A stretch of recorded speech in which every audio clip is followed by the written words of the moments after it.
we each are a country in ourselves. We each are a universe in ourselves.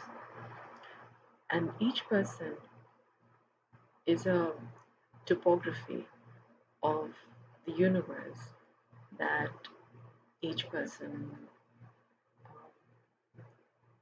is the center of. Recognizing this and coming to embodying the life that you have, coming in agreement with acceptance of how things are, um, gives access to and gives reason to be and have and live from the life that is, as is. And the best is yet to be, best is in the making. But that which could be can only begin from how things are. Meristem intelligence is the intelligence that requires a person that enables, well, it's not enables a person, it is the intelligence that has a person be and function as that person versus somebody else. It's the intelligence that is required to be and maintain the life that one has. It's an individual concern, it's an individual representation, it's an individual enterprise. And the enterprise begins at birth. Well, the formulation begins as an dependent um, um, requiring to be taken care of, and it's in a nascent seed stage. But what I refer to here is um, is a process by which a person bees and becomes. Now, maintenance therapy is what is required for a person to be and maintain being themselves, be and maintain um, who they are and who they need to be. Just as the basics of life that involves an inhalation and a exhalation, contraction, and relaxation, there are rhythms that has life be that just like how there is rest after activity, and after activity there is again rest. There are patterns, just as there is patterns in an everyday life, like there is after day comes night. So there are several patterns that are much like governing principles that are laws almost, yeah, which are defaultly there. So there are patterns, and then each of us have all information that sits there comes to each of us through our five senses. And then we are aware of the five elements that makes up all of just about the entire universe. We should call as the Panchabhutas. Five elements, essentially, five kinds of elements. And then we can think in terms of there being the software and the hardware, where the bodies says that there is, say, call it matter and energy, but then we can call it as matter and energy as an objective thing, or when we look at it in terms of a subjective, as in we have in our own constitution matter and energy, and we can say we have the software and the hardware that constitutes sort of us. Then we have one life. So there are some basics which are repetitive. It's well, if you look and in terms of um, sacred geometry, you would find the seed of life.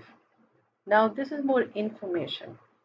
We are we are talking in. I mean, this is known information. It's always been there for us to access. But when we look at it in terms of actuals, I mean, when it requires for each of us sort of examine and put things together, and then it's a completely different picture that emerges. And from this picture emerges not only just how things are, but how things are interconnected, interrelated, and how they function and coordinate, and how they move. But what is often not um, seen is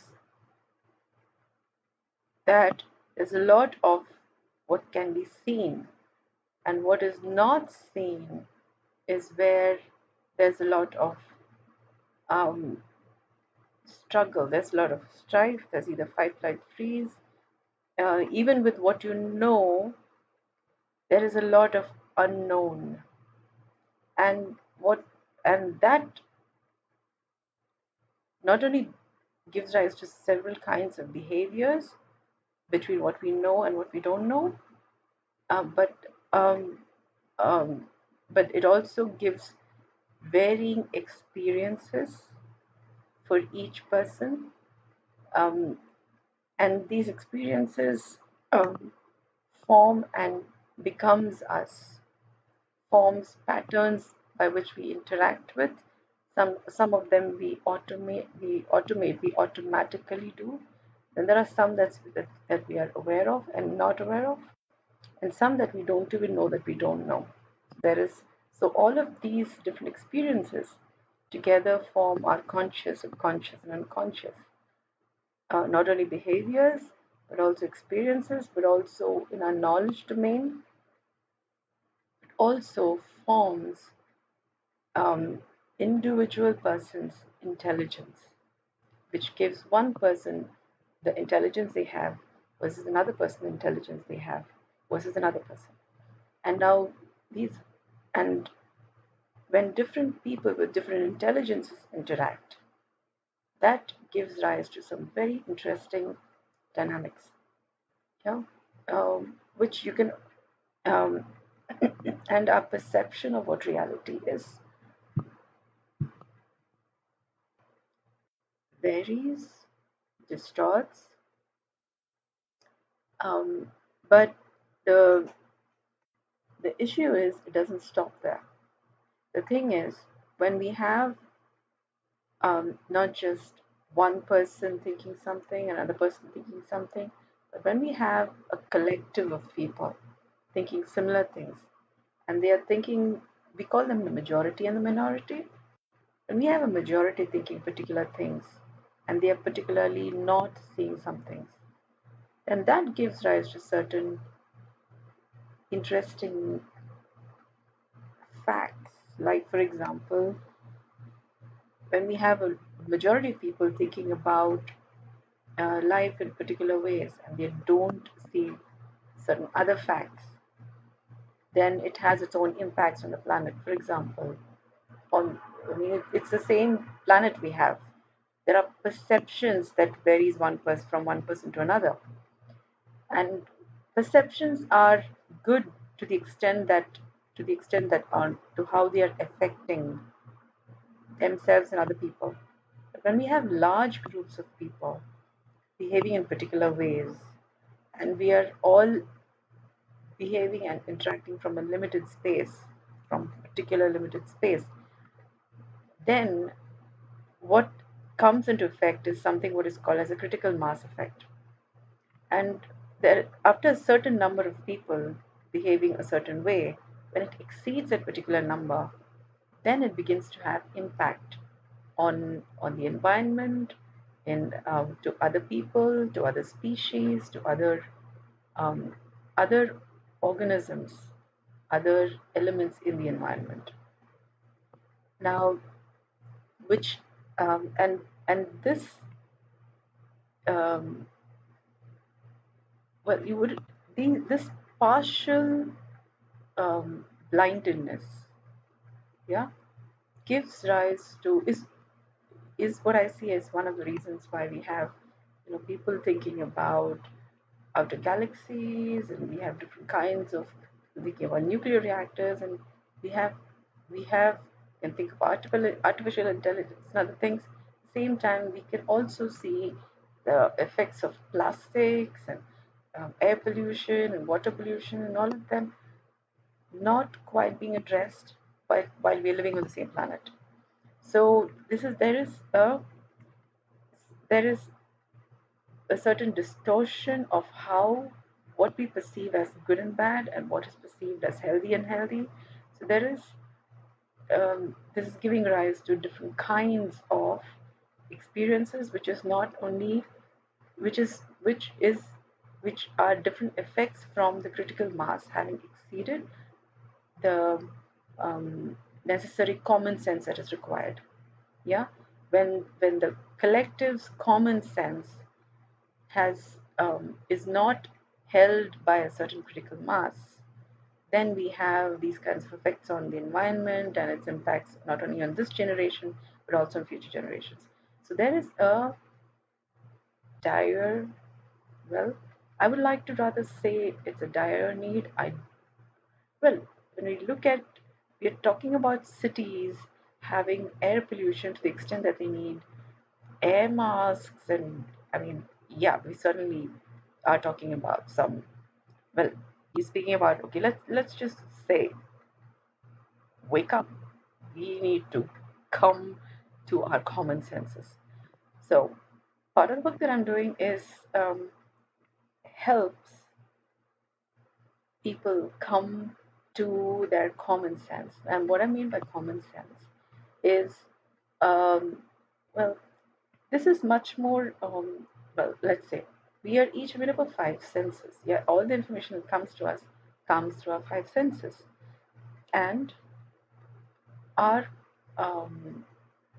when there is a balance between the five senses, now each of our five senses is also a certain representative, is also hand in glove with the five elements that makes up all of the universe. Yeah, because um, and when our five senses are in balance within the constitution of the same individual, the five elements are also in balance. And when the five elements are in balance, something else which was not there from just individual elements being there becomes possible. Like the whole is larger than the parts, a, uh, a sixth element comes up. And that sixth element is what I would call as a common sense. Yeah, which is a combined sense that comes from all the five senses, or are the five elements coming together. There's a sixth sense that comes, which I would call as a common sense. Yeah, and we need more people having that combined, integrated sense for us to be able to sus- to see reality, to be able to not be partially blinded, or let's say partially deaf dumb, or partially insensate, or partially being able to smell, which also would reflect to being able to think. Yeah, we um, so that's one part. So with the work that I do, which I call as meristem intelligence, I have a method by which it helps people sort of come to their common sense, which which is by which I mean what I just said above. Yeah, and presently I have a therapy which is on the table process, which helps to bring about a very organic, non-invasive form of integration of the senses, of and has and also be becoming aware of of element of becoming more sensible, sensitive, and well, in different ways. I've noticed people also become more empathetic, more than being sympathetic or insensate or indifferent, which are all different symptoms of there being of of numbing of one of the other senses, or it's happening from different degrees of, well, what I would call as shutdown, maybe the emotion, or of shutdown of an intellect, or shutdown of the spiritual aspect, or there is shutdown of physical physicality. Yeah. So once there is these shutdowns, sort of degrees of shutdowns, begins to start reawakening. There's a certain retraining that happens. Well, retrain. Well, retraining could be said that, but what I mean by that is a certain reawakening of what seem to be not functioning as well as they should have been. Yeah, they, there's a reawakening of the senses. There's a reconnection of very past. There's a coming together. There is a um, coming more into the flow of life, yeah, rather than being mechanical, or in different, maybe different degrees of stupor, to a more awareness, but in a more humane way. Yeah, this is what I've noticed with the work that I do. So this I call as medicine maintenance therapy, which is a, well, it's a kind of fast track to integration and awakening and a healthy evolution. Um, so the other program that I have in offer is what I call as present, and that is and present is a more off the table, off the therapy table process, where um, you begin, where it's a more slower, but it's a more conscious process. But um, it uh, may take longer than the maintenance therapy process, but it is something which it well, which is something which you could practice at your own time. um, but it's iterative. It's like it's like a painting. Yeah, you have one layer, and you begin with one thing, and then it builds on from there. Yeah, and what it and like the name of the program suggests, it is about coming into the present. Yeah, it is about what appreciating what the present looked like. What is the what is the present. um, now the Buddha talks about many ways about what present is, about living moment to moment. But in the times that we are, and when we have a lot of people in the environment who are in different states of presence, a lot of people are living in the past, mostly in one or the other way, stuck emotionally, maybe intellectually, spiritually, or maybe even in their physicality, maybe stuck in the past, or the future, and not being able to be in the present. So in so we have people around who are in different states of mechanics, kind of, to some degree, kind of mechanically living. How do we say that? Is by the different kinds of diseases that people have. Yeah, and well, diseases in themselves are not the problem. The problem is a disease is a reflection of a challenge that somebody is facing at this point in time. A disease is not a problem. A disease is an indication of a challenge faced by a person at this point in time. And it may be a challenge which they may or may not be able to overcome by themselves, which is why they may be seeking help from other people through different modalities of healthcare, and maybe in different stages of recovery. Yeah, some may be on, there are some people who are on what I call as life sentences, which means they may be said as You may have to be on this medication for the rest of your life, or they may be said as this will never recover. Yeah, or so these kind of sentences I call as life sentences.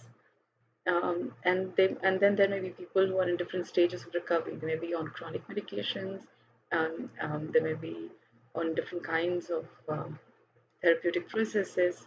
Some people may be healthy. I mean, there is no health conditions, but they may be experiencing certain kinds of stresses in their work environment, certain kinds of stressors, which really has them go into depressed states because they're constantly facing the same kind of stressors and not being able to deal with them as effectively.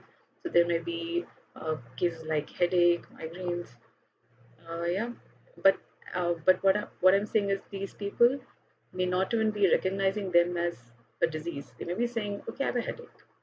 Okay, I have a cold. Uh, I happen to have a cold very often. So they don't call these things as a disease condition, but it's more like it's a part of life.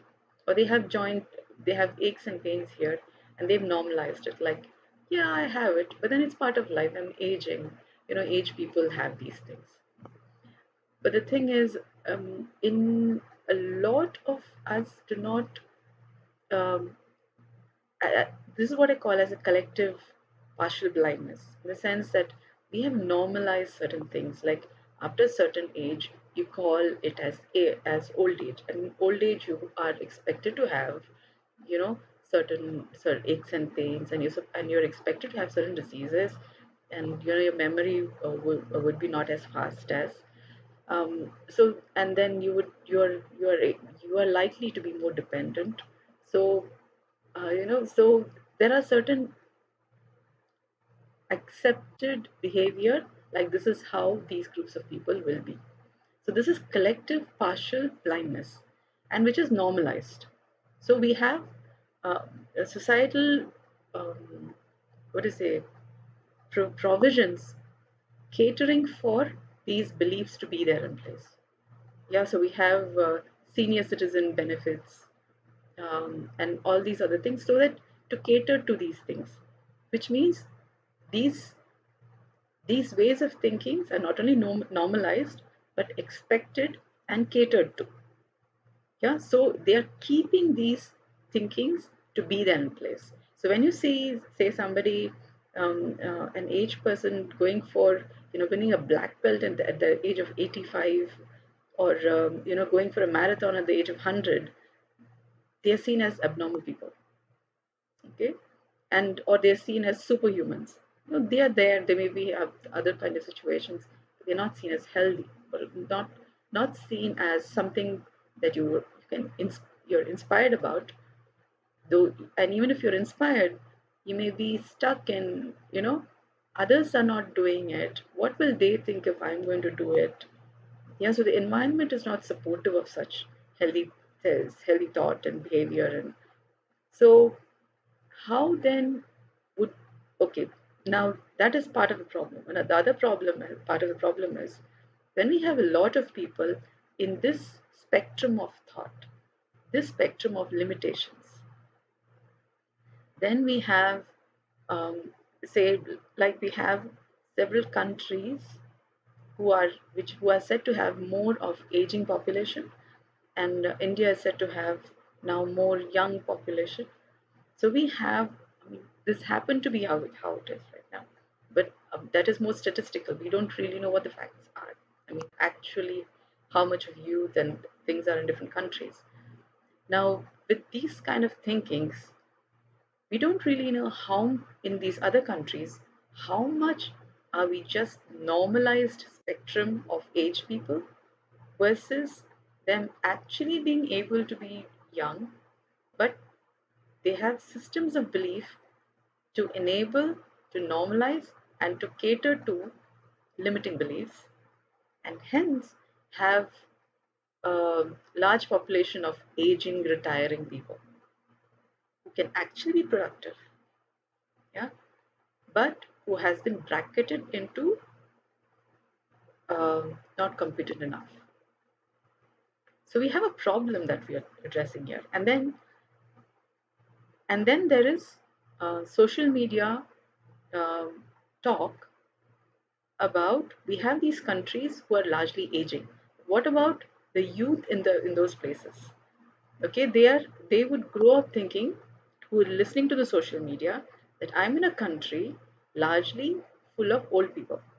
So what are they inspired to live by? Yeah, what do they aspire to?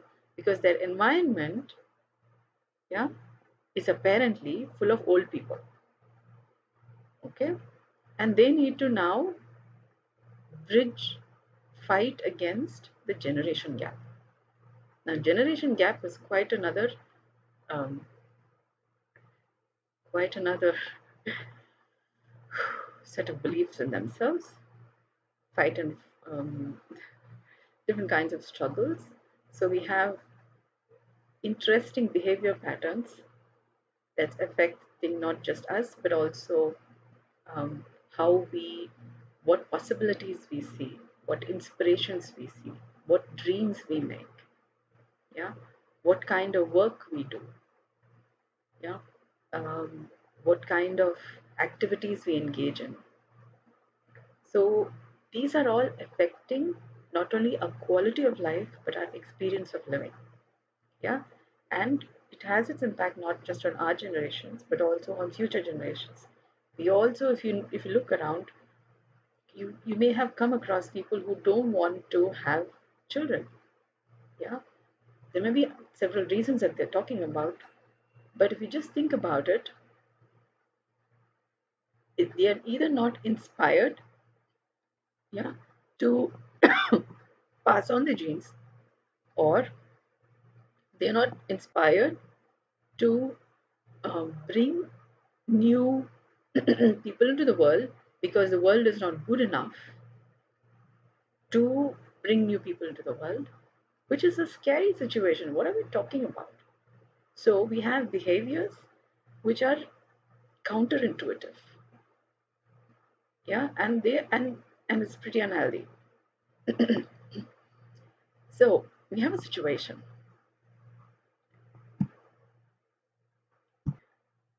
I have noticed that people who come for the maintenance therapy, um, you begin to see changes. I begin to see changes immediately after the session in how they look. I mean, like, I've often felt I have to click a photo of a person before the session and after the session, and after a few sessions. Um, Sometimes it's well, sometimes the change is like so immediate. That again depends upon, the chronicity of how long they've been dealing with what they've been dealing with. But um, and it also depends on how ready they are to make any changes at a point in time. Um, and um, Several other factors which I will speak about, um, not in this, in another one. But the point is,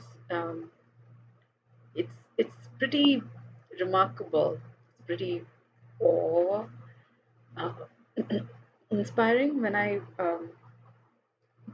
observe the phenomenon of people coming together, in a sense, what has not been as as aware, or maybe even insensate in many ways, or in some way several degrees of shutdown, um, are not functioning as well as they would do, now beginning to be more functioning and more sensitive and more together.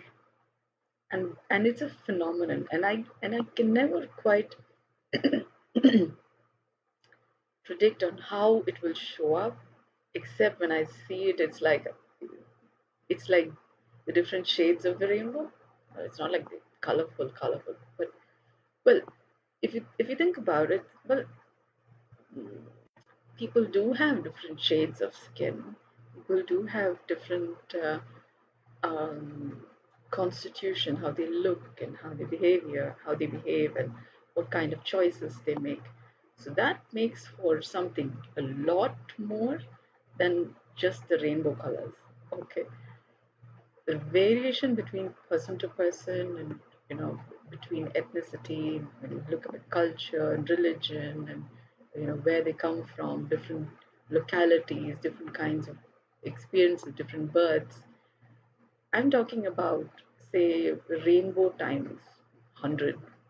So my ability, gi- given that there is so much variety, my ability to predict how they might look like, oof, I'm not that good. Actually, that's a good thing for me, because that allows me to look at it and then, look at how people are showing up, and it's like, oh, it's like, okay, after some time, you can say, okay, oh, how much can be odd? Yeah. And then I have to sort of learn to normalize awe. Okay, awesome. So now I've come to the point where, and I can see something, and I'm learning to keep a straight face. So, well, the point is, I see changes like soon after the session, and then I see some changes after months, and sometimes some people I've met after a few years. It's all right. That's um the the point is um it's more than confidentiality, because we are talking about individual people's lives. Yeah, it's more than confidentiality. It's sacred. Okay, so I um, can only talk about, so what I'm talking from what I've observed, and I'm talking from the thinking of it. Yeah. Um, so I have left a few testimonials on my website. I have left a list of benefits that I have collated from what I've seen of different people. So, so I'm speaking from uh, those um, that I've noticed over the years since I've been practicing. And I've been practicing since when I graduated um, I've studied in BCST. Yeah, and from there, 2015, right, 14, yeah, 15, right. And then there are several schools of thought that I found resonating with the work, and then I've taken best practices from several schools of thought put together. And well, and then life has been my best inspiration so far. Um, so, um, and then further learnings came once. So it's a once it's like, once the puzzle pieces started coming together, I saw a bigger picture emerging, and then I had to look for further clarities. I looked into further research, further other schools of thought, and then the picture gets much more richer. You know, and so the so it's so um, so it's been a very inspiring journey for me, and it's been a and it is continues to be awesome. So I'm speaking from, so now I've come to the point where I realize that I'm not just putting together a puzzle piece. It was nice when I to think when I was beginning to see some things. It's like, you're in a playground, or you just have you just you know kind of a little playfully, a little kind of inquisitively, you're finding something, and then you're putting something together. And then when, over a period of time, it begins to be something more than just putting a puzzle, like a few pieces of paper or cardboard together, to you're actually seeing something that is that uh, begins that seems to be my construct of reality, and a construct of um, different constructs, not that spans not just religion and science and different fields of study, but our outlook on life, and our relationships and our behaviors and our impact on each other, and not just on ourselves, but the people around us, the impact on planet, um, and the impact on the universe, the impact on our existence, then it becomes not so, casual. It's just I'm just having a little fun looking something. It comes to be um, something that uh, gives you goosebumps and gives and then you really got to do something. So that's what I'm doing right now. Um, and For me, the plastic affecting different kinds of life creatures. I mean, uh, we're not talking about. I mean, I'm talking about something serious here. Okay, so all right, so um, I was participating in this person by name John Butcher in his and his work called The Life Book, and he says one of the signs of intelligence is how intelligently you live your life. And I realized that what I'm putting together is not just body intelligence, but then what body intelligence has exponentially grown so much in meaning and depth and scope and content for me. But then I figured it's not just a therapy thing that I'm doing, and it's not just okay. Now I see patterns here. It is much more than that, and this sentence that intelligence is a factor of how intelligently you live your life. Well, it's not just about putting things together now, but it's about um, solving a problem which is right in the face. Yeah, and it keeps bombarding me on social media and with any person I interact with and anything I listen to.